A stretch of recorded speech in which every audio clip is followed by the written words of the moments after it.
Macro Detectors is the fastest growing manufacturer in the industry, and for good reason.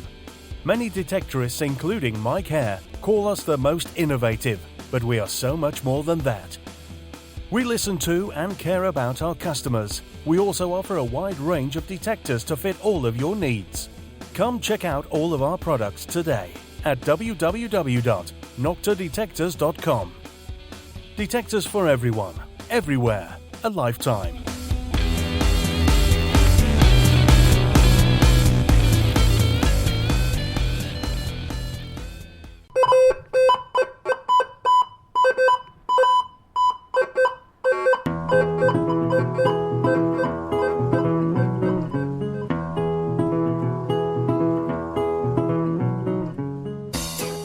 Welcome to the All Metal Mode podcast with your host, Michael Hare. Tune in every Monday night, 8 p.m. Eastern with co-host Gypsy Jules, and every Tuesday night at 8 p.m. Eastern with Matt Hoffman as we talk to guests, discuss metal detectors, equipment, and everything treasure related. Feel free to join in the discussion in the chat room during the show, and please, if you like what you hear, we'd appreciate you taking a moment, hit that like button, and share the link with your friends. We hope you enjoy the show. The All Metal Mode podcast starts right now.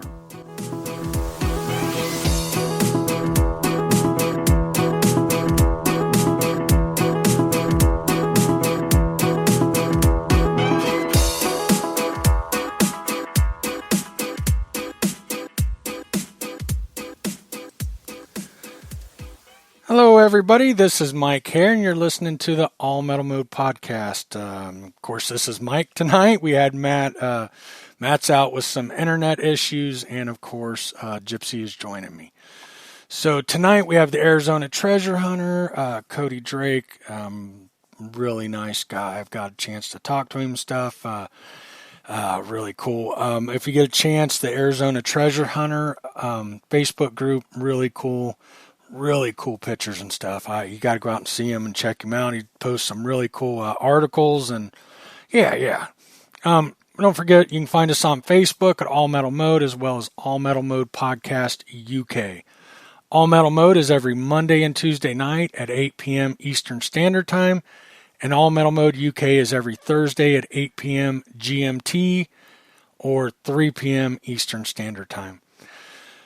Dirt Digest magazine is July issue is now available. It's a free online magazine. Check it out at dirtdigestmagazine.com. Keep in mind, we are looking for articles. You don't have to be a great writer or anything to submit an article. If you need help, you can reach out to me, mhare@dirtdigestmagazine.com. You're more than welcome to send me an email. I'll help you. I'll help you write it, whatever you need, proofread it. We're also looking for good finds. You can submit to the magazine. I think it's the treasure room. If you go there, there's a little thing you can fill out, submit a picture of a good find, and give us a little backstory on it, and we'll get it in the next issue. So we'd really appreciate that. If you got any events, please let us know about them. We'd be happy to announce them. Please spread the word about All Metal Mode Podcast. We'd really appreciate it. Tell a friend, tell family, tell grandma. We don't care. Tell everybody.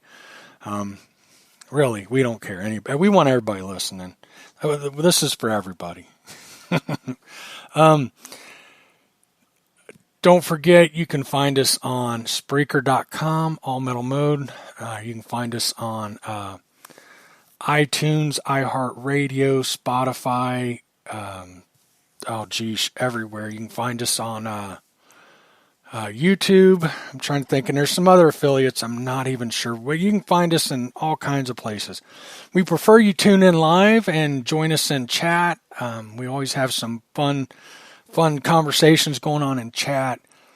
To do that, once you're listening to the show, a bar should come up with the play and pause button and all that, and just click on the little chat bubble. It looks like a little cloud, chat bubble, whatever, and that'll bring you into the live chat. So please join us if you're listening in. We're going to do the giveaway tonight on the Spike Shovel. Just hang in there. We're going to be doing that a little bit later. And Yeah, as soon as we can, we'll get that going. Tomorrow night, join Dorian and myself with our special guest, Amy Carter. She's new to metal detecting, and looking forward to having her on. So, again, Cody Drake, the Arizona Treasure Hunters, who we got on tonight, and looking forward to getting started. Hey, Gypsy, what's up? Oh, not much. Glad to be here tonight. Good. We're glad to have you. You stuck it out longer than like any of my co-hosts. That's really saying something about you. You've tolerated me more than everybody else. We have a lot of fun. You must be crazy like me, Gypsy. That's the problem. I'm a little crazy. Yeah, you are. How you been? I'm crazy about metal detecting. Yeah, I know that. Yeah, you are. For sure. I'll agree with that.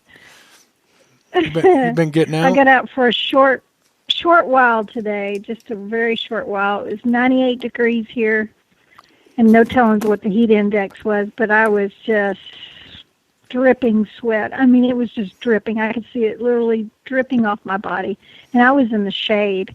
So I wanted to get in the river. I'm like 5 miles from the San Gabriel River, but apparently on the news this last week there was some terrible what do you call it? What's the word I'm looking for? In the water that they were warning people not to go swimming. Oh, the algae. But it's what's the word? Bacteria. Yeah, bacteria. But it's bacteria. So I couldn't get in the river today. So I was like, oh man, it was so hot. I wanted to jump in the river and just metal detect in there, but I couldn't. I was so close. But anyway, I found a cool toy gun today, which I can't wait to research. So it's got like a little red ruby stone on it. Oh, that's cool. That's very cool. Kind of anxious to research it. I was telling but you anyway, pre-show, tomorrow's supposed to be 99, and I got an invite I just can't pass up to a really killer spot. Yeah, but can't pass that up. I'm so stressed about the 99-degree temperature, and then, I'm like, he said, we're going to have to go through some tall grass. And I'm like, do we got to worry about snakes? He's like, well, it's Texas. And, then he went on to tell me some horrible snake stories that he's ran into over the years that really freaked me out. And he said, well, and the ticks, we got to watch the ticks going through that height. And I'm just like, oh, man. So probably next week I'll be telling you about my snake bite that's right next to last year's spider bite is what I'm reckoning will happen. So that ought to be interesting. I'm so excited, but I'm a little bit stressed out about it too, You'll be fine. Yeah, I'll live. As long as it doesn't jump up and bite you on your booty. Oh, I'm more worried about my hoo-hoo, my front crotch. I'll be honest with you. If he can bite my butt, that's all right. Yeah. I've never, I know this is off the subject here, I've never really thought about anything happening to my front crotch. And, but a guy I worked with many years ago, a few months ago, I got word that he shot his off. And, not only did he shoot it off, he didn't die. It took him like 2 weeks to die. He laid in the hospital with no front butt. And, so now I'm like, I've contemplated just getting a cup and wearing it 24/7 or something. I don't know. I worry something will happen to my front butt. That's what Monkey calls it, her front butt. You could just get one for your outing. Yeah, right. And then she also calls it her front butt or her crotches. Plural. I love that. Mm-hmm. So we've got crotches and we got front butts. Mm-hmm.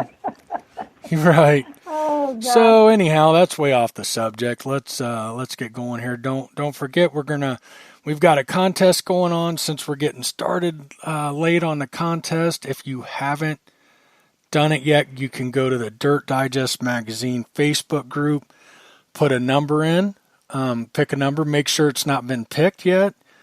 And here later tonight, we will be doing a live random draw in the group, and we'll figure out the winner for a Spike mini shovel from Predator Tools. We want to thank Predator Tools and Dirt Digest Magazine very much for the giveaway. So there you go. Dirt Digest Magazine group. Put a number in. The post is at the top, and we'll be all good. So, Cody, how you doing Very tonight? cool. I'm doing good, Mike. How are you? I am great. I think you're right, Gypsy. I think between the pre-show and the beginning now, he's questioning whether he should have come on. He's like, what did I get myself into? Right? I label the both of you as normal in my world, so no worries. Oh, good. Well, Well, good. crazy. So, Mike from Dirt Digest Magazine, I don't know if I told you this, he's one who turned me on to you. And I don't know if he told you, I don't know, but he might have even contacted you first. I don't remember, did he? He did. He reached out to me, and I shared the link to the magazine on my Facebook treasure hunter page for the Arizona Treasure Hunter. And then he reached out again, I think 3 weeks later, and here we are today. Good. Yeah. So before we get started, I want to say again, you go check it out. He's got some great stuff on there. Great content. The Arizona Treasure Hunter, correct? Yes. Yep. It's on Facebook, YouTube, and Instagram. Okay, good. I was just going to ask, because I don't think I've seen any videos. I haven't had time to watch videos here in a while. I've got things, life's been crazy. A lot going on. I'm fairly new to watched some of the YouTube, but videos. it's a blast. Did you say you seen them, Gypsy? You watched a couple? I watched a few. I'm very impressed. Oh, good. Very impressed. Thank you. That is awesome. Let me see. Okay, good. Oh, hold on a second.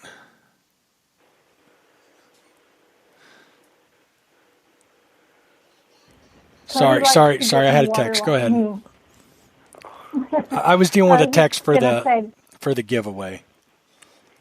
I just don't randomly look at text while we're doing the show. I promise. Okay. Well, So- Cody likes to get in the water like me, so he's not afraid of snakes like you. Yeah, he's not a big chicken like me. I'm all right with that. And Cody, you're not far from Gypsy until the end of the month, correct? Yeah, that's right. I think, well, I'm over by Harker Heights in Killeen, and I believe she's down in, just about 40 minutes or 50 minutes away or something like that. So it's not too far. Yeah, I was just over there a few weeks ago in Harker Heights. It's the first time I've been there, and really neat little area. Oh, it definitely is. And, And yeah, I'll be here till the 31st, and then I'll be going back to Arizona. Okay, that's well, maybe awesome. when I get back from my Florida trip, we'll have to plan a little outing, get together and do some digging. Oh, that'd be great. Gypsy, I had a question today for the possible podcast episode.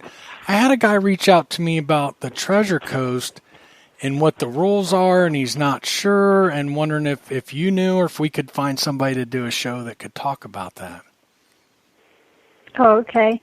Well, I do know that if you go down to the Padre Island, the section there that is state park, it is totally illegal to detect in it. It's part of the Treasure Coast.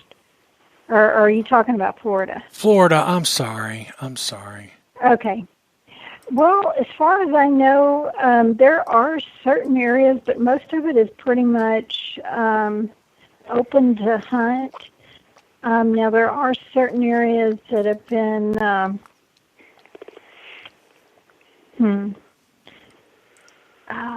what am I trying to think of?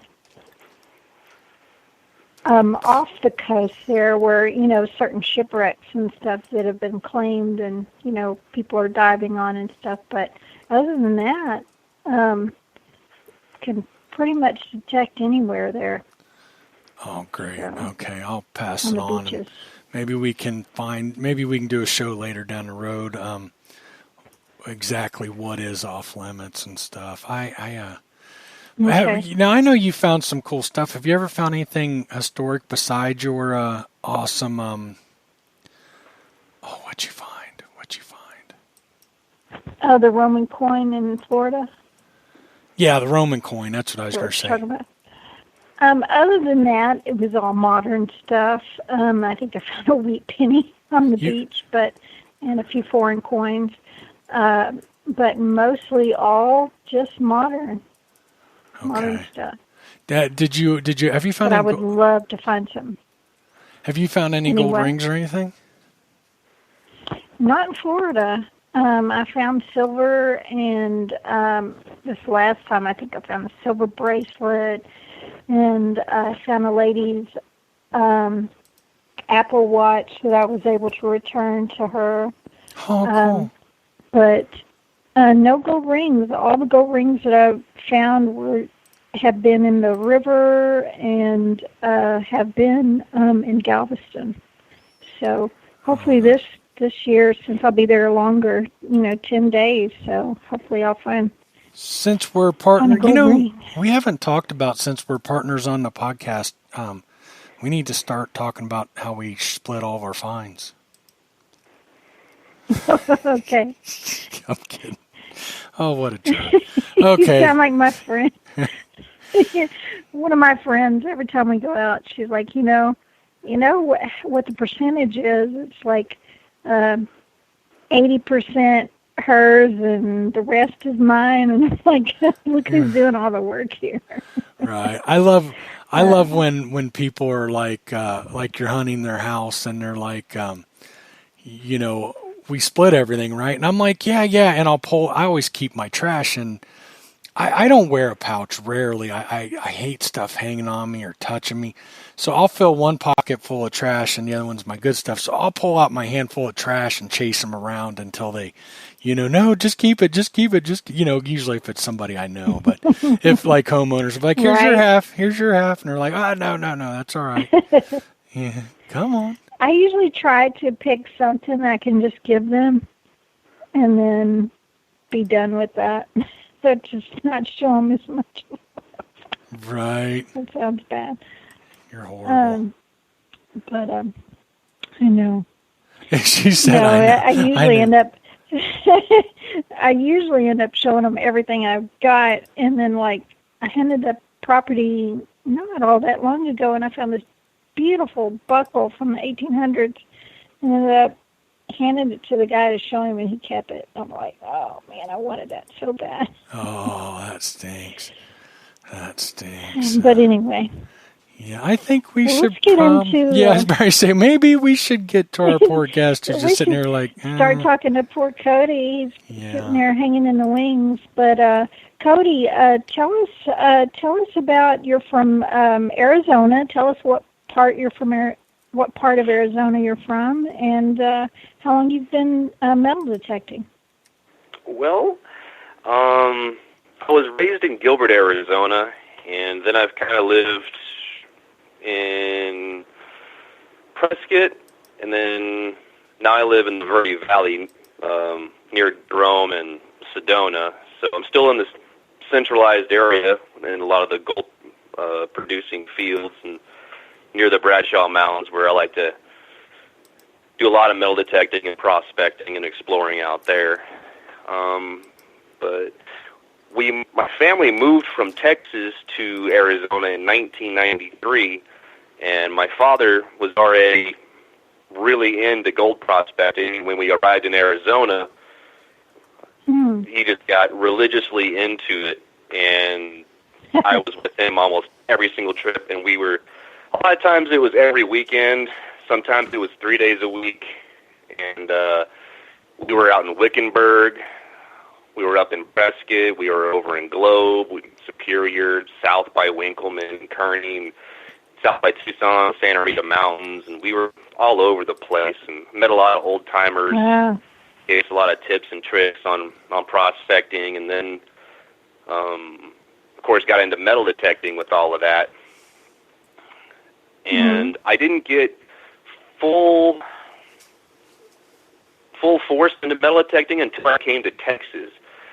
I'm stationed here at Fort Hood, and I get out of the Army on the 31st, and I go back to Arizona. But when I arrived at Fort Hood, I learned really quickly that there's really no gold prospecting in Texas. So a lot of what I knew didn't apply here. And so when I figured out that there's a lot of relic hunting in Texas, and I started up on that. Been doing that for a year and a half, and I use a Tesoro Lobo for, gold prospecting and stuff, and it's amazing. But I also use a MineLab Equinox 800, and it goes down about 10 feet, but I'll free dive with it for about like 5 feet or 6 feet or 10 feet, and hold on to rocks at the bottom. It's just a ton of fun. That's awesome. Right. That's awesome. I'm sorry. Awesome. What detector? I use a Tesoro Lobo Super Track. Oh, cool. And it's designed for, finding gold, but Tesoro's, as a company, it's like a sad story. I think they're closing their doors unless they already have. Yeah, they already have. That's so sad. They were a good company. Yeah. They're really I agree. good. I Really good like company. Tesoros, and I still have a couple. I do too. I won't get rid of them. I'm not getting rid of them. Oh, I know. They're workhorses. There's no need to get rid of them. Yeah. Well, They like really a lot are. of people are, and I'm seeing some really high prices, but I don't see them selling at that, so we'll see. We'll see what happens. I also use a MineLab Equinox 800. I have nice. The 10-inch coil, I believe, and then the 6-inch coil, and I also have the Garrett pin pointer, the carrot stick. Yep. The water one, the Garrett carrot. Yeah. So, how long have you had the Equinox, since it's been out, or pretty much? Beginning of March, and I've found 6 gold rings with it since that time. Wow. I just watched one of your videos with with one of the gold rings where you kind of got out, and it was a little stormy that day, and you found that gold ring, and that's what it's all about, is persistence. Sometimes you just gotta just keep on persisting, and then hello, gold shows up. Wow. Oh yes, I was down in Georgetown at a really popular swimming place, and it was 40 degrees that day, and it was thunderstorming down there. I only got about probably 4 minutes in the water of I want to say it was one of the San Gabriel rivers, north of the south. Yeah, you're in Blue Hole. I know exactly where you're at. Yeah, I was down I've there. hunted there many a times. Yep. I hadn't hunted there this year, though. Well, hey, whenever you're ready. I'm like 5 minutes from Georgetown, so I'm ready. You just tell me. That's great. But San Gabriel is the one right now that has the bacteria in it, so they were deterring people from swimming in it. So, yeah, that's why I didn't get into it today, unfortunately. Okay. But it should be cleared up probably by next week. I hope so. I mean, all those really popular places have to be filled with gold jewelry by now because of the 4th of July weekend. Right. After 4th of July, there's got to be some. Now, I do know 2 other guys that hunt it quite frequently. I've found rings in it. I found loads of coins and other stuff. But did you hunt, there's like the little waterfall thing that flows over. Did you hunt down in the deeper part there at Blue Hole? I usually hunt in that upper, deeper part, at the very... Yeah. Over by the cliffs. Right. That's a good area. People used to jump off that, and then finally they started fining people for jumping off that. Now some of the idiots still jump off the cliffs there. But last summer, they had police stationed there because I think it was 2 people died from jumping off the cliffs there. So it's really, really scary. And one of those idiots were my or two of them, where my boys were wanting to jump off there, and finally I said nope. I talked to one of the police officers there, and he's the one that told me about the deaths there, and I said nope, never again. You are not jumping off there, because I didn't like them jumping off there anyway. But yikes! Yeah, it's really bad. But there's bound to be a lot of stuff down there. I don't know how deep that is off that cliff area there, but I'm sure it's at least 16. I would guess. Yeah, over by the Waterfall, the first initial one, it's about chest deep, and then there's spots where right it's there. 4 feet, and then there's spots where it's 10 feet. But over by the cliffs, I haven't fully measured that yet, but it's pretty good. A lot of turtles over there. It's got to be pretty deep for them. Yeah, there are. They're all hanging on the side of those rocks over there. Are they snapping like turtles? Turtle Central. No, they're just water turtles. Just water turtles, sliders. I love turtles. And stuff. I love turtles. They're cute. Me too. They're cute. Yeah. They're all out there sunning on the rocks and stuff. But yeah, that is a beautiful area. So when you're ready, we should go out there, and I'll show you a few other areas along that trail. We won't talk about it here. I'll talk about it later. But there's some old little bottle dumps and stuff we can go scrounge around in if you're interested. Absolutely, because when I was down there, I've been there, I think 4 times, and that was really during the winter time, so I wasn't able to stay in the water very much. Oh, yeah, a little too cold. So I can only stand so much of that, like 30, 40-degree water. Right, exactly. But, well, now's the perfect time as soon as this bacteria clears up. So. Okay. Yeah, right. Yeah. As soon as the bacteria. I'm not getting in there. That face-eating bacteria. Yeah, it's all over the news. It was on the news this last weekend, and I was glad somebody told me about it, because I was going to go test I got the new foldable kayak in, and I was ready to go do some areas of detecting in the San Gabriel that I haven't explored yet, and I've been waiting for it to come in, and I was like, oh man, I'm ready to go explore. And then somebody says, oh, well, did you check the news? There's a bacteria, there's signs up everywhere, no swimming, and people were rushing people to the emergency room. I was like so heartbroken. Anyway, sorry, that's no good. I'll be quiet. Keep going. Let Cody talk. Well, yeah, but, give poor Cody a Cody and we've got Cody and I have got a lot in common. So with the water hunting and all that. So I'm excited. Yeah, we'll make a YouTube video out of it. Definitely. Yeah. So you said that you haven't been detecting all that long. Well, you started with your father with the gold prospecting. Where were you living at in Texas, if you don't mind me asking, when you were,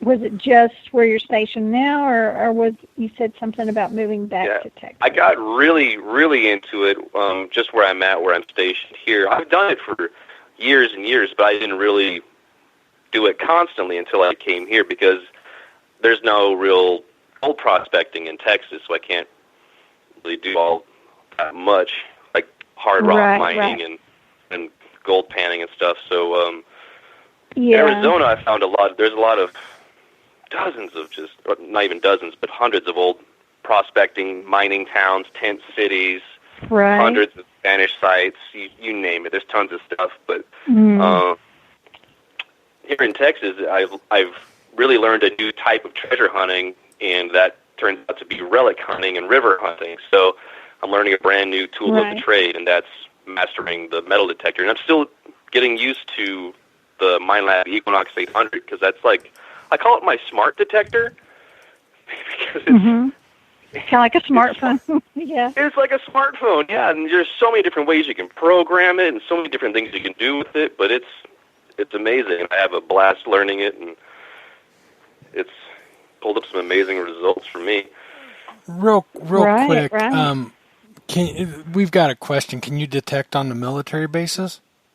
No, you cannot. No. I tried that, and a game warden showed up. I was at Cow Creek on Fort Hood. If people are familiar with the area, they know where I'm talking about. And it flows through Fort Hood because Fort Hood's really just open range ranch. It's basically all it is. It's owned by a ranching family, leased to the military. And I went out there when I first got here, and I figured, well, I'm just going to ask permission. I'm going to go sample this creek down here, thinking it's kind of like Arizona.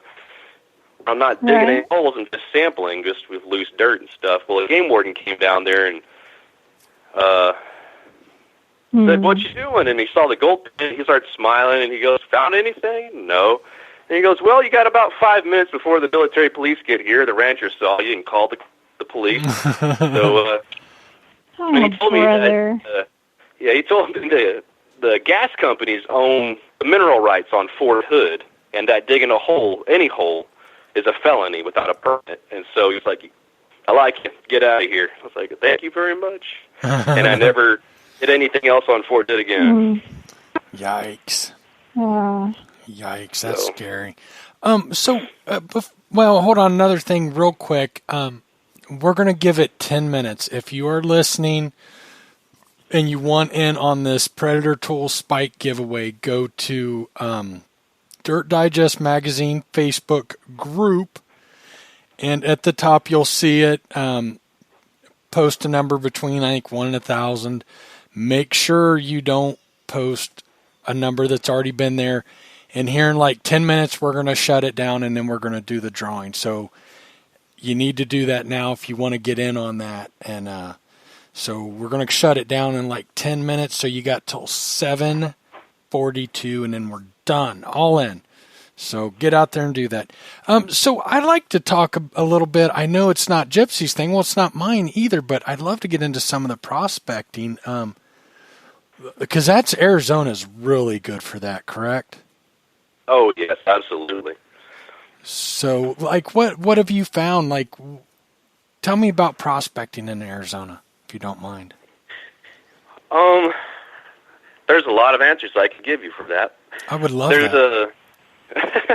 What I like to do is a lot of dry washing. It's just this machine. It's hooked up to a blower, and it uses airflow and vibration and gravity to work the material and to trap the gold inside the riffles of the machine. And at the ending result is you end up panning it in the very end, and then you retrieve the gold from the gold pan. That's what I normally do, but I do a lot of hard rock mining. And I'm a part of several prospecting organizations and gold mining clubs, so I have access to a bunch of claims. And a mining claim is usually about 20 acres, so it's fairly good size. You can metal detect, you can pan, or there's not a lot of dredging in Arizona because we don't have a ton of water. Some really good winters allow the snow melt to fill up the creeks, and you can use your dredges, your high bankers, but for the most part it's dry washing, panning, and hard rock mining. Cool. That's cool. Arizona's so dry. What can you expect to find on an average outing?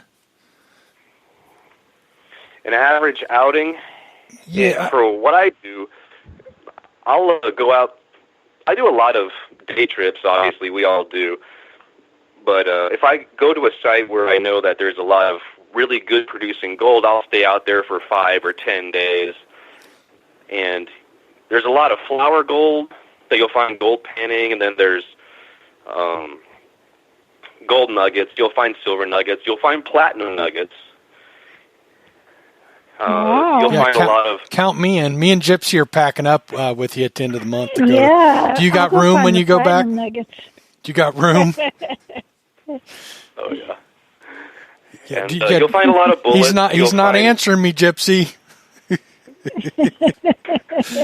You got room? You got room at your house for a couple visitors for a couple weeks? I think down at our bed and breakfast we do. Oh, there you go. That's smart. And go ahead. Sorry. There are hundreds and hundreds of old mining camps and tent cities, and not every mining town was a big wooden boom town like Tombstone was in the movies. A lot of times it was Right. just canvas tents and shacks made out of mesquite piled together, and there's wiki-ups essentially, and those dotted the Bradshaw Mountains. If you find one of those, you'll find several good pickers of nuggets. Some of them are a quarter gram, some of them are like 3 or 4 grams, because the brothels was a canvas tent. And sometimes those gold nuggets hit the ground and they were never found again by a patron, Right. or they had saloons inside of a canvas tent. There was so many of those. You'll find tons of Indian artifacts. There's ruins all over the place that span hundreds of years and thousands of years into history.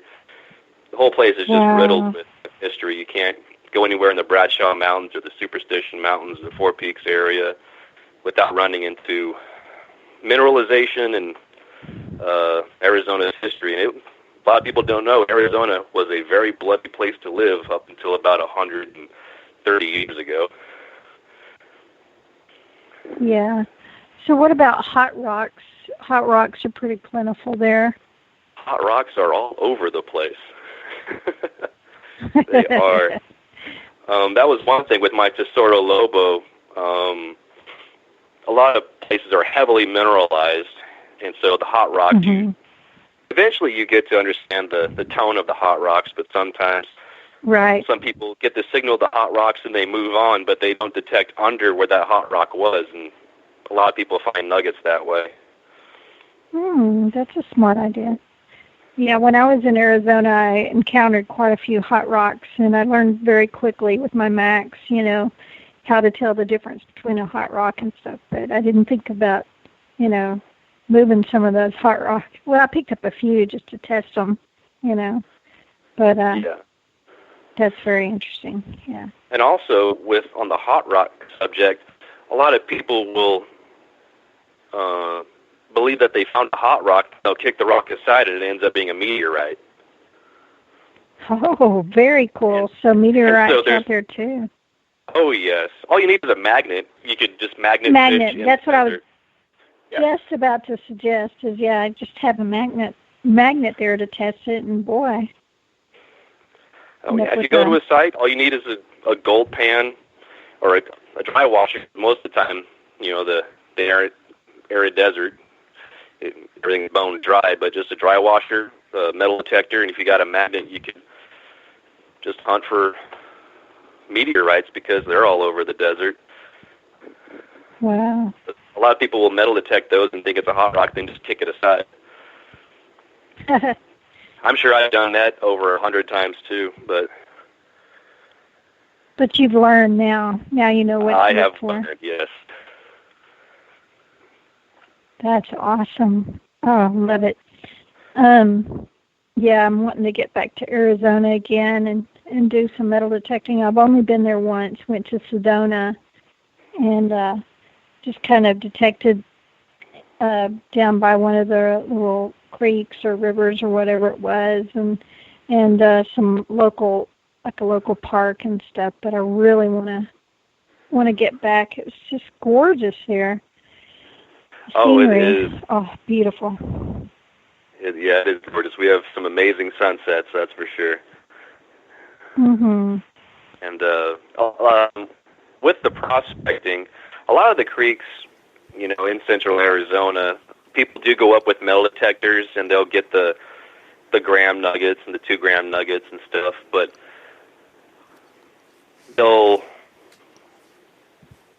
won't really scan everything. And what a lot of people, they make this mistake is when you get a hit inside of a crack or a crevice, they'll dig it out, and then there's nothing there. But what they actually picked up on was a consolidation of fine placer gold, a pile of flour gold or gold specks that has joined together over centuries. And then when they dug it up, they flung it everywhere, and it lost its consolidated mass. Right. Metal detector to pick it up, and so people make that mistake too, a lot. Huh. But if you get that signal in the crack, just take all that debris and throw it in a gold pan. You're not that far from the Llano River right now. Have you heard about that here in Texas? I have. I've heard of people dredging there. Yeah, most of it, from what I've heard, is really fine gold, very powdery fine gold. But there is a group you might want to check out, which is where I live, Round Rock. There's a chapter, a GPAA chapter in Round Rock, and I know that they go to the, to the Llano, and I don't know where else that they hunt around here, because there's just not that much gold in Texas except for what I look for, the gold rings and stuff in the rivers. But you might want to just check that out, because it's not that far from you. So yeah, I'll check that out. I when I first got here, I heard about people dredging in the Llano River, but that all of it was private property, and you had to get onto it, onto that private property. That's probably where the club comes in. That's where, you need the club. But I didn't know that until Garrett had sent me this not too long ago to a GPAA treasure and gold show in Fort Worth, Texas. And I'm thinking, in Fort Worth, Texas, there's so much gold in Texas. I'd only heard about the Llano River, and so they sent me there, and then some people started walking up to the booth, saying, hey, they were from Round Rock, and I'm like, hey, you're right up the road from me. And so that's how I found out about the GPAA chapter there. So been talking with some of those guys. So okay, guys, real quick, I'll give you their contacts. We're at 7:42, so everything's in. Mike, when you get a minute, please do that and go live in the group, and let's figure out who won. If you want help, Mike, I know there's a lot to look at. If you want to post the number, and maybe we'll have a couple people verify it. It's the closest, whoever's closest to the number is who wins. So it's whoever's closest. If there comes an issue where two people are equal distance apart from the actual number, then it was whoever posted first. I'm not saying it's fair. I'm just saying we got to come up with a way to do it just so we know the rules. So, go ahead and do it. Go ahead, Gypsy. What I always did when there was a bunch that guessed like the same number, or I would just throw them all in there and then just draw a name out of those. So that's just one way. Oh, well, now you tell me. Now you tell me. Good job. Well, hopefully this works and we don't have any issues, because I hate when we have issues with giveaways. Yeah. My goodness. I got something funny to tell you guys. I was sitting here, you guys were just talking away, and I kept trying to talk, and nobody would listen to me. And I'm like, these two are jerks. Well, no, I had my mic on mute, and I didn't realize it. And I'm like, why aren't they answering me? But I had like 3 or 4 questions that never got answered. One of my questions was, no, that's all right. I was on mute. So have either one of you, have you found any meteorites? Yes, I have. I found 17 over by Winkleman and Kearney, just south of Superior. Well, don't give it away. You'll have people flooding the area. Well, there's not much in that area. There's nothing to flood. Yeah. Much down there. That is really cool. That is cool. There's actually a big place in Texas where a lot of people do meteorite hunting. Really? Over in West Texas. That is true. There's a huge crater. Yeah. And I used to live near there. My dad would take us out there when I was a kid, and boy, if I'd have had a magnet back then. Wayne's... I know exactly what you're talking about. Yeah, there's so many people that go out there, and I know, and they just walk, even just along the roads, the gravel roads, and they'll pull meteorites from the gravel road. Wow. Right? How cool would that be? Have you found any older stuff? I mean, I know you're into gold and even finding rings here in Texas while you're in Texas. I would really be curious if you found any old mining stuff in Texas that was worth keeping. I have found old mining stuff in Texas, actually. Or did I say Texas? I meant Arizona, but I'd love to hear about Arizona. Texas too. Okay, I want to hear about it all. Well, yeah, Arizona. I have hundreds of artifacts. Oh, cool. With Arizona's mining history. One of them is it's a hand-forged shovel, and it's of the Mexican era. It has a 75 caliber musket ball hole right through the shovel. Oh, how cool is that? It is awesome. Yeah, that is awesome. That is awesome. I found 3 original gold pans that are made of, metal. One of them's copper. Wow. And then candlestick holders, stuff for mining equipment, pieces of links of track for the mine shafts, and also the cabling for the ore carts going in and out. Not ore carts, but it's kind of like a cable bucket system back in the day, as well as old coins, gun parts, you name it. But also, I found stuff that goes back all the way to the colonial Spanish period in Arizona, too. Wow, such as? 3 gold coins, 26 silver coins, and a bunch of copper coins. And they were found on private property for a very large rancher in Arizona, a mountain range where... Because I translate a lot of Spanish colonial documents, military documents, religious documents, private letters to individuals, and this one mountain range had 4 major military expeditions which were based and consolidated at the Presidio in Tucson, St. Augustine to Tucson, to have invasions of this one mountain range to try to subdue the Apache living up there. Wow. And in that area, I found several of their encampments and found a lot of pieces of broken bridles and horseshoes, pieces of their tack, broken firearm pieces of flintlocks, and flattened musket balls on the ridgeline above with broken arrowhead points on the canyon floor below. Oh, my gosh. Wow. So there's history all over the place. And since it's private property, there's no permits from the federal or state governments. It's all legal, and the landowner didn't want anything to do with it. So... Wow. Can you tell us, I'm sure you don't know them all, but some of the gold coins and the silver related to that time period, what kind of date we're talking?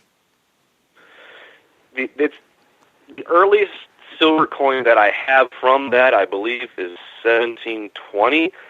Most of them are from the 1760s, and the earliest Spanish coin that I have from that collection, from that one site, and that one site is about 1 square mile. Wow. The earliest coin is 1821, but I think that was from a different incident, because I found it about a mile away. Wow. Man, that is incredible. Now, is it Spanish reals, or is they are reals and escudos? Okay. There's 2 half escudos, which are mint condition, just flawless mint condition, and there's a 1 escudo, which is a little bit worn. And if you're familiar with the Southwest, and if you find pottery, a lot of times it's just sitting on top of the ground. And this baffles so many people, but I found the gold coins just on top of the ground. Huh. Oh my They were gosh! just there. Oh my gosh! So tell us about the gold coins and the excitement and how you found them, and if you don't mind, tell us a little of that story. Well, when I first found the site, it started off with copper coins and musket balls, and I told the rancher about it, and it was a big ranching family with cattle in this area. The ranch is about, I want to say, 10 square miles in that parcel, and then on the other side of like 2-mile wide mountain, it goes for another 18 miles, and Now I think another family owns it, but I know them very well, and they didn't want anything to do with it. They were more interested in me finding some car their grandfather drove off a cliff in a drunken rage or something like that. Did you find it? I've never found the car.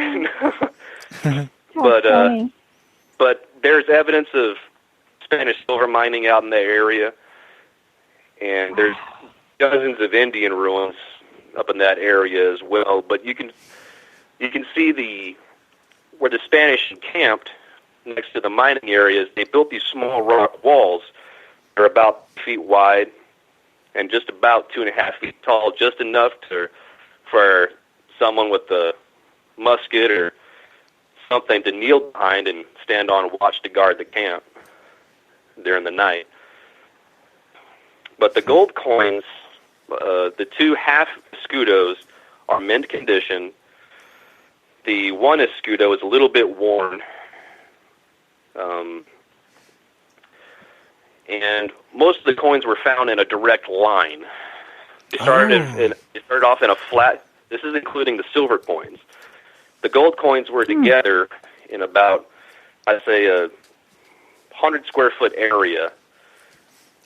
But all the coins were in a line. They started off at this flat, sandy river bend. I found a couple of silver coins in the creek, and they're in the worst condition because of the floodings and everything. They're scarred up really bad. And then the rest continue up the other side of the embankment and up this hill. And then they stop towards the top of the hill. So I don't know if somebody was running or if they was inside of an animal's pack of some kind. I have no idea. But gold coins during that time were extremely rare in Arizona because during the Spanish colonial period, it was usually a barter economy, trade economy, and the main currency was silver or trade goods. So gold coins were very rare to find, and I think I'm the only one in Arizona who's found a Spanish gold coin. I hate to do this, but let me pause this real quick. I need to hear more of this, but let me ask everybody, please go out and help us verify who won.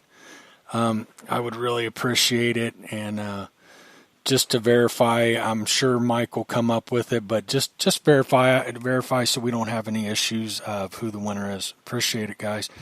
Man, that is awesome. And finding them in a straight line, you've got to wonder what happened. Like, were they under attack? Because, I mean, you got to imagine, even if you found them on top of the ground, they were still on top. I mean, they were on top of the ground then. So why didn't they go back for them? I'm not exactly sure. Maybe there was nobody that knew of where to come back to, but there are carvings on the rocks which are nearby, which mark a trail, but it's a military trail for military purposes, and every military expedition was also a mining expedition to look for mineral wealth as well. And there is evidence of Spanish mining in the area. 2 sons of the ranching family took me to a couple of places where their grandfather had found stuff before, and found some silver nuggets in a place, and found evidence of smelting operation going on from long, long ago. And in one of the alcoves in this same canyon, not too far away from where I found the coins and the musket balls and broken pieces of bridles and normal camp stuff, I found beautiful pieces of actual armament, which is the morion, the helmet, and the breastplate with the leather still attached. Oh, my gosh. Are you serious? Oh, my gosh. Yeah. But in saying that doesn't mean that it was used by conquistadors, because the Mexican army, even under Pancho Villa, still had stuff like that they used during the Revolution. I'm not saying it's from the conquistadors, but like Mexican cavalrymen under General Antonio Lopez de Santa Anna at the Alamo were still using Spanish morions. And the breastplates. with decorative ornaments on it. But mine was bare. There was nothing decorative on it. Is there any way to verify the age or anything?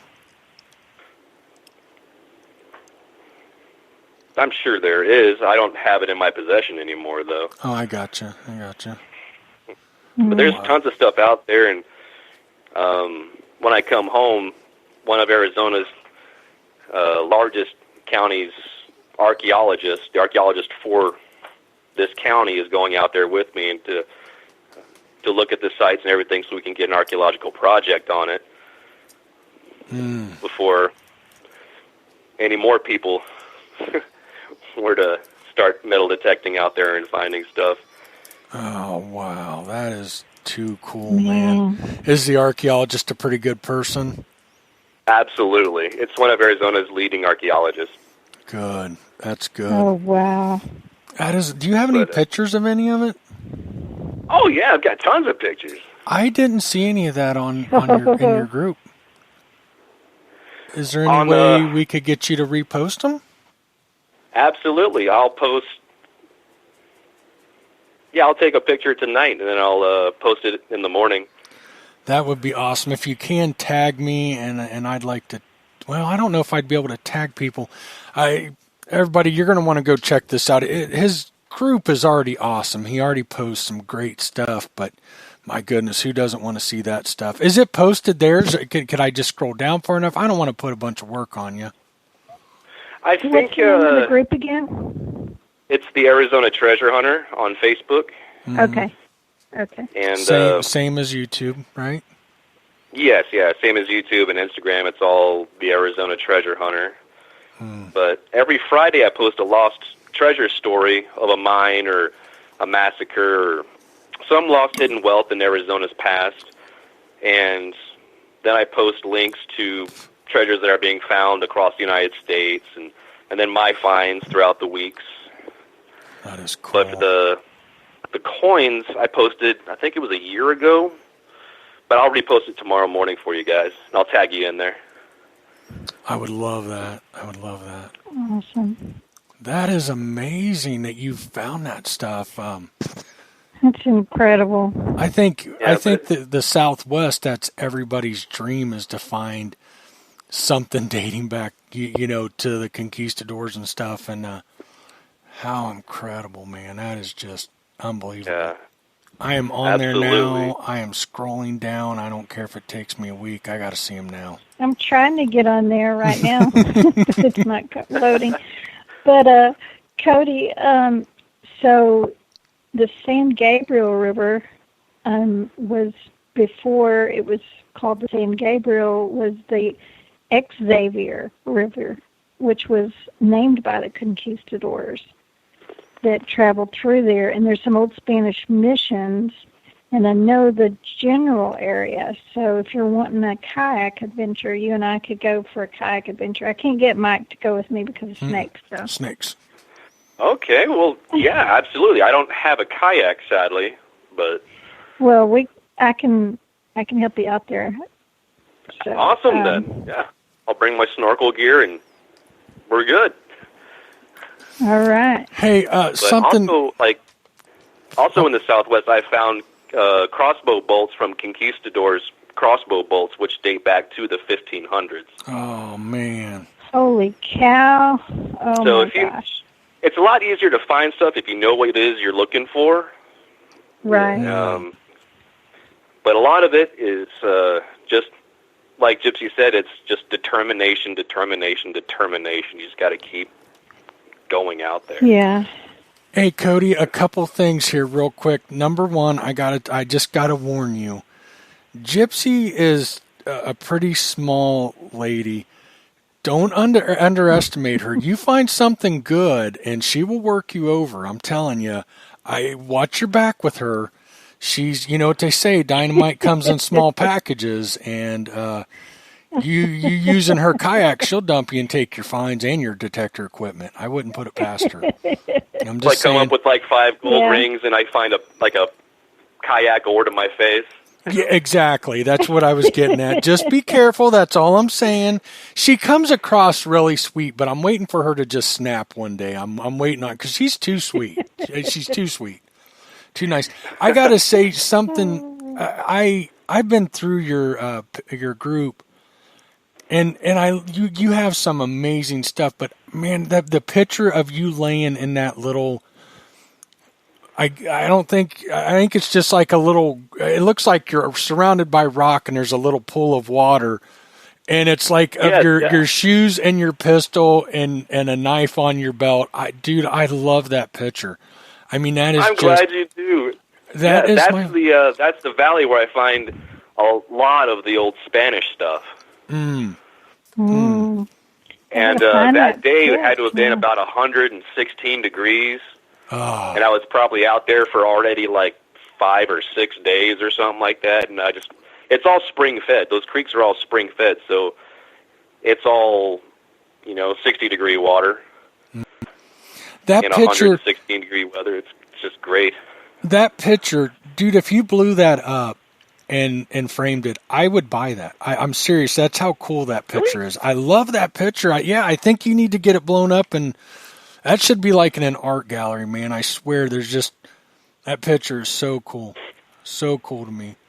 But I'm scrolling down. I'm in March. My wife and my father-in-law are really into artwork. I'll run that by them and get their opinion on that, and maybe we can make something happen. Have you seen it yet, Gypsy? Are you there yet? I'm looking. What does it look like? He's in like a little pool of water with it's just like his lower half of his legs, his feet, and then a pistol on a belt with a knife on the belt too, like off to the side. It's just such a cool picture. I'm scrolling down for these because I'm an artist too. So yeah, tell me what you think. Tell me if you agree. I think it's just. Here's another one that's really cool, like a hand on a rock face. Mm-hmm. That's cool. Oh yeah, that was taken at Chaco Canyon. I see the picture. What do you think of that? That is so cool. Right? I love it. Wouldn't that look cool framed on a wall? I think it would. Mm-hmm. Very cool. You take some really cool pictures.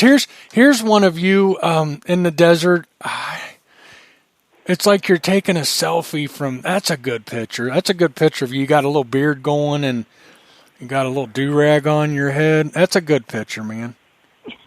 Yeah, I'm really terrible of, like, when I'm out and about doing stuff, I'm, like, focused in on the work, and I take pictures of things and in, like, rocks and gold and plants and animals, and I hardly ever take pictures of myself, so I'm trying to break that and start to take more pictures of myself out there. So you got to look back on later, man. You got to see what you look like back there. Here's one with, that's pretty cool. What is that, an eagle on top of a cactus? Or a hawk? Yeah, that's a hawk on top of a saguaro. Man, that was in the Superstition Mountains. Wow. Yeah, I'm digging the pictures. Wow. I'm loving the post. Yeah, right. Here we've just stopped the show because me and Gypsy are on your page. We're scrolling. Yeah, just checking out all the cool stuff. I'm glad you liked it. Well, just everybody hang in there. Hopefully you're also looking at his group page because we have brought the show to a stop. Sorry. Ooh, there's an old like cabin site or something. That's cool. I feel like I should quit. There's some awesome stuff. I need to go to. What's that? I need to go to. Ooh, I like that photo. Sitting like on the side of like a cavern type. It's like you got a little shelter there. Oh, yeah, that's my cliff dwelling shelter that I hang out in. That. Do you have is that a fire in that little hole there? Yes, yeah, it's a little alcove on the side, inside of the cliff wall. Because usually what I do is I call it expeditionary treasure hunting. And so I use desert survival as a means to stay in the field longer. So when I pick a site, I'll go there and I'll bring in about 5 or 8 days of food, and then I'll use the natural environment to stretch that for 2 weeks or 3 weeks or however long I want to, so I could yield results with metal detecting and prospecting and stuff. The longest I've ever stayed out there treasure hunting and metal detecting is 58 days and 57 nights, just surviving off the wilderness alone. Gypsy, are you talking about where he's got like a little lean-to set up in the side of that? Yeah. And there's almost like I just got to. How'd you get ahead of me? I don't know. I scrolled fast. I scrolled fast. I zooming through it. Okay. But yeah, I travel light, so I could make camp, and because as you know, when you're metal detecting, you pull up a lot of iron, and if you collect all of that, it weighs you down a lot. So I travel light with my gear and my food, and I use the natural environment as much as I can to better my situation out there, and it's worked flawless for me. So, Cody, here's what I've decided for you. You're going to stay longer than you are. Oh, man. She's gonna hijack you, Cody. Well, there's come out to Arizona, and I'll take you to a few places where you could find some nice nuggets, and I'll take you to places where you can find Spanish artifacts and artifacts from the Wild West and the Pleasant Valley War. Yeah, there's all kinds of stuff you can find, but there's also a lot of shallow graves you'll find out metal detecting in Arizona too. Really, I bet. Oh yeah, especially around Wickenburg and the Vulture Mine area. Yeah. Wow, that's kind of scary, creepy though. Oh yeah. But, what's scary and creepy? So tell us about finding a shallow grave. Tell us about your experience. You had a few experiences with that? Yes, most of them that way we found, meaning my father and I, have been around the Vulture Mine area in Wickenburg. Vulture Mine's about southeast of Wickenburg, along, I think it's called Vulture Road. And if you ventured outside of the safety of the mine and the town back in the day, you were either murdered or taken off by the Yavapai or Apache, and it was just a deadly time during the 1870s and 1880s. The military was called in to Wickenburg a couple of times, and even north to Stanton and the Rich Hill area. It was just a bad time, and a lot of people just ended up in graves no deeper than 10 inches. Wow. Wow. So when you're out there dry washing, and pile rocks on top of it. Yeah. Yeah. I actually I lived in Arizona when I was a kid, Gypsy, and I didn't know that. we would go hunt around Wickenburg, and I was telling Cody in one of our conversations that I'll never forget. Like I remember watching the old West movies, and there were these like clumped up rock, where somebody was buried in these wood, these wood crosses. And there's one, I'm sure Cody's seen it, in Wickenburg. We'd go down this, I remember we'd go hunt. I couldn't begin to tell you where at, but I remember it was just a sand road for miles. And I remember we'd camp, we were real close to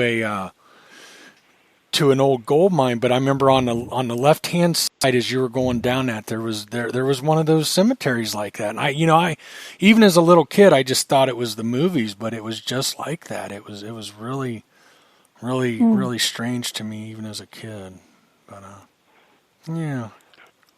That's cool though. Like there's tons of places like that, and all those cemeteries used to be called boot hill cemeteries. Just like in Tombstone, there was, I think every mining town had a boot hill cemetery, but that's all what they all looked like, was just rocky hill with piles of rocks on top of the graves. That is crazy. Kind of has like an eerie ambiance to it. Yeah. You know, cool. I know you can't, and maybe as an archaeological study, but I would love to dig one up sometime and see what was in, with permission. And I'm not saying but wouldn't you love to see, who's in there and what they were wearing, and you know what I mean? Oh, absolutely. I don't mean it in a disrespectful, let's go grave rob, but I would love to dig one up someday. Anywhere. Yeah, especially if you were to get with like the universities, like the anthropology departments. Mm-hmm. I'm sure you can get on board with something pretty quickly if you wanted to go that route. Right. Yeah. I would love. Oh, here you found a pistol. That is cool. Yep, that was actually in Salado. On the 20th of this month, I'll be talking at the Salado Museum in College Park about all the artifacts and treasures that I found in Salado Creek and on the private property of Salado with the permission of the landowners. And it goes back hundreds of years. It's over 5,000 artifacts, and I'll be talking about it, and the media is going to be there. And on the 17th, I go to Waco to do a live interview with Channel 25 in their studio to talk about the event and the treasures I found there. And very cool. Gold rings. So, what are you going to be doing? Are you donating some of this to like a museum or yes, some of the property owners? The property owners are just tickled that there's so much history being pulled up from the ground, and I'm donating whatever the museum wants to put on display. And it's going to be on consignment. I offered to give it to them, but they said, no, it's going to be on consignment. Come back and get it whenever you want to. So, wow, that's nice. But there is a mining tool here. It's a broken miner's pickaxe, and it's got a rock wedged inside of the spot where the wooden shaft would have gone into, and that's the only mining thing I found in Salado Creek. But there's dozens of horseshoes, the revolver, 2 old axes, and the museum's really excited because I guess Salado had a bunch of mills along the creek, but they don't have any artifacts from any of the mills, and I've pulled up a large limestone block and broken gears from one of the mills that washed away. So it's the first artifacts uncovered for their historical mills, and those will be on display too, and they'll be in the museum for everyone to see. That is so cool. I wish I was going to be here for your talk.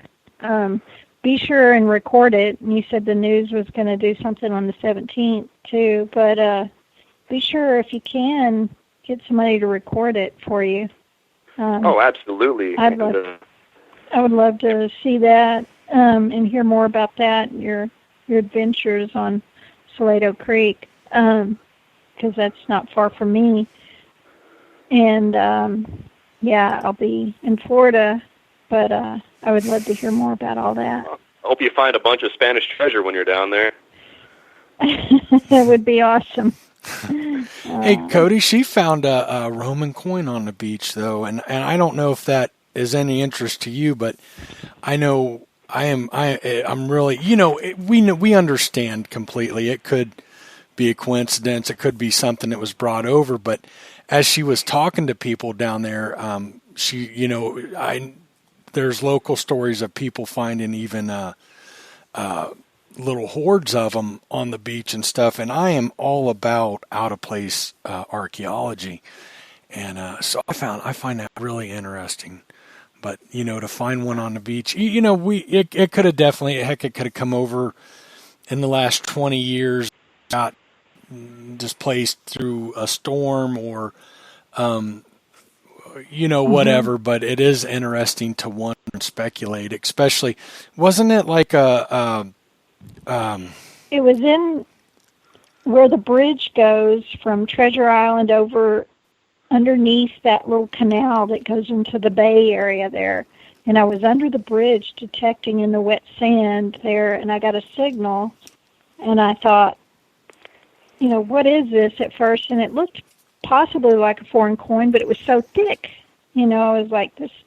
So I stuck it in my bag and waited till my friend David had gotten back. I was hunting with a Florida guy there, and he had went to go put money in our parking meters. And he came back, and I showed it to him, and I didn't even film it because at that time I thought, it's just a little foreign coin, yada, yada, and handed it to him, and we were able to see the wreath on the that the guy was wearing on the front of the coin, like the Caesar type. Oh, yeah. You know what I'm the emperor. You could see the wreath, but at the time I still couldn't quite make out the profile. And it wasn't until I got it home and I'm showing it to some friends, and we were looking at it through my jeweler's loop, and that's when we were like, oh, look at the Roman numerals. Oh, look at this. And then we started researching it, and I'm like, it's a Roman coin. Didn't you say? I couldn't believe it, Didn't you say the detector shop down there said that they knew somebody who'd found like a ceramic pot full of them on the beach or something? Yeah. So I was talking to a local metal detectorist dealer there, and he had met up with a guy on the beach, and they were talking, and apparently he had found some vessels, some jars, clay type jars, full of, he said how many, I think it was close to 200, I can't remember now, full of Roman coins.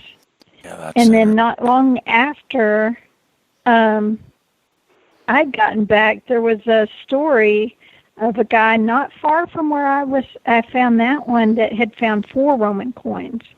And he felt a little funny, taking it, and it ended up on the news, his story. So, wow. Very interesting. That is interesting. But that's very cool.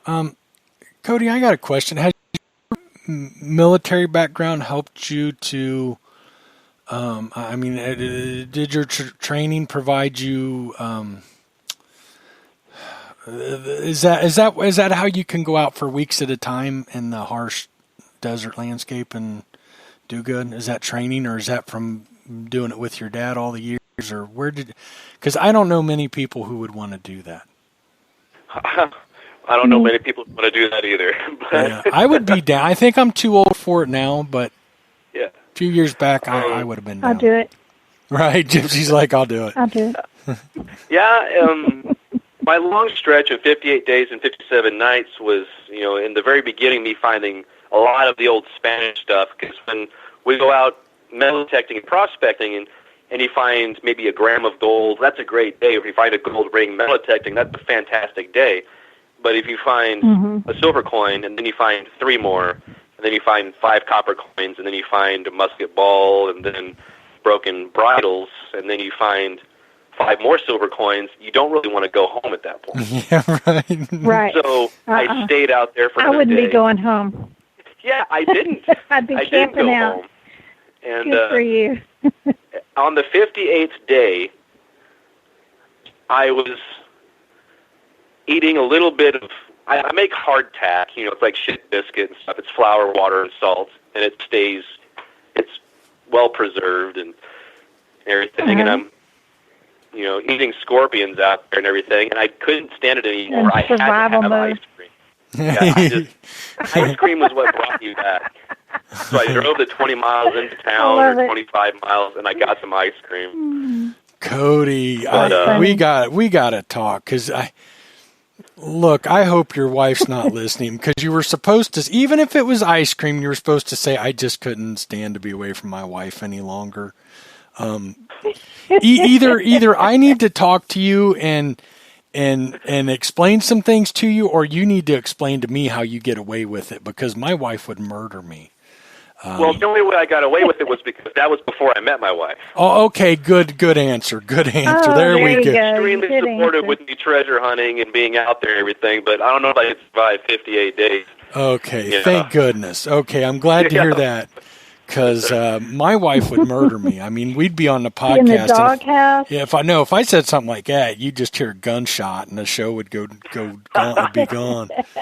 Yeah. My wife did just get a brand new 1911. I think it was last year. So yeah, you better mind your P's and Q's, mister. Now, absolutely. Does she go out with you at all? She does. She went out with me this past weekend, and I just jumped in the water in Salado to do that quick YouTube video of me exploring that tributary of this freshwater spring that flows into Salado Creek. And she was out there with me, and that's cool. She's even found artifacts too, and took her to Lynx Creek over in Prescott, and that was her first time gold panning, I believe. And she found a speck of gold just right off the bat, no problem. Wow. That's awesome. Now, when you get back to Arizona, will she go on any of your long adventures with you? Oh, absolutely. Oh, that's awesome. Is she looking forward to it? I hope so. Yeah, you'll find out. She is. I think she is. She does really great photography stuff, and so when I'm out there digging and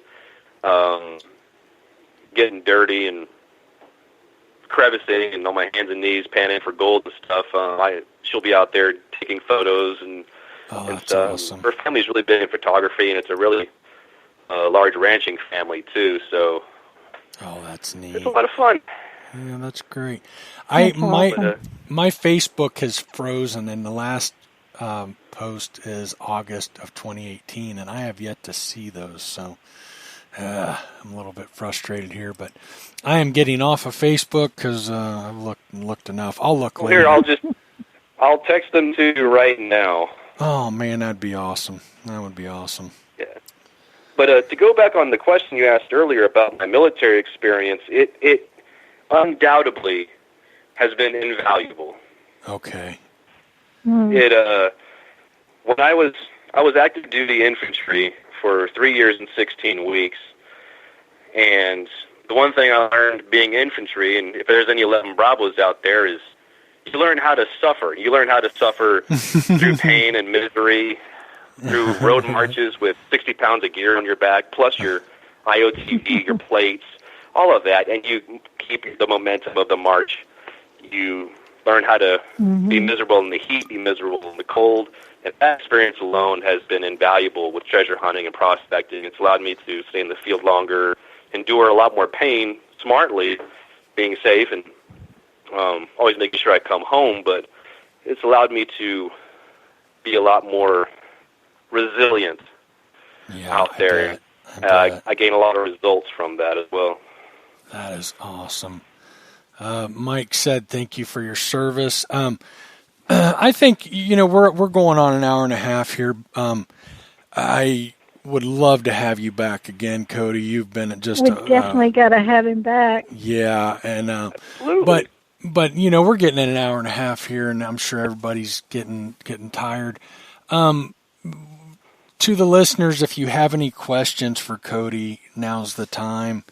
And I'm getting messages. Oh, man, that is awesome. I just got a picture of some gold coins and some Spanish. Yep, that's taken right now. I'll save the picture and send it over to you. Wow, man, that had to have been a feeling in Arizona. Absolutely. I'm Cody my phone number. Yeah, there you go. Just are you okay if I text her your number? Sure, that's fine. No, I'm gonna message her. I'm gonna message you the same picture. Stop. I just sent him my number. Okay. There we go. Then I don't have to mess with it. And let's see. There you are.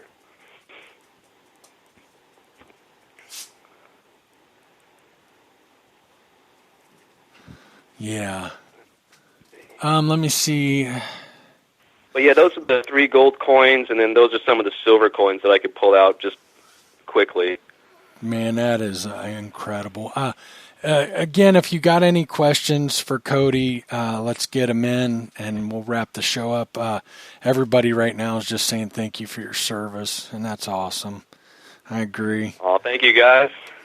Now, are you retiring, or are you just? I'm just regular ETSing. I've done my 6 years, and I'm going to move on. Good deal. What are you going to get into next? Well, I'm glad you asked that.